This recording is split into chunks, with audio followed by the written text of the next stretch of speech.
നിയമസഭയിൽ അടിയന്തര പ്രമേയത്തിന് ഇന്നും അനുമതി നൽകി സർക്കാർ. അമീബിക് മസ്തിഷ്ക ജ്വരത്തിന്റെ വ്യാപനവും ചികിത്സാ ഉപകരണങ്ങളുടെ കുറവും ചൂണ്ടിക്കാട്ടി ആരോഗ്യ കേരളം വെന്റിലേറ്ററിലാണെന്ന് പ്രതിപക്ഷം ആരോപിച്ചു. അമീബിക് മസ്തിഷ്ക ജ്വരത്തിന് രാജ്യത്ത് ആദ്യമായി മാർഗനിർദ്ദേശം പുറത്തിറക്കിയത് കേരളമാണെന്ന് ആരോഗ്യമന്ത്രി വീണ ജോർജ് മറുപടി നൽകി.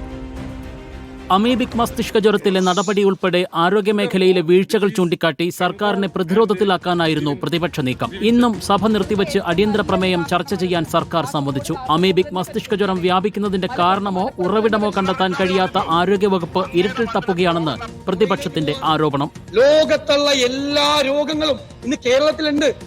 നമ്മളത് മനസ്സിലാക്ക്. മുഴുവൻ രോഗങ്ങളും നമ്മുടെ നാട്ടിലുണ്ട്. അത് പരിഹരിക്കാനുള്ള സംവിധാനം വേണ്ടേ?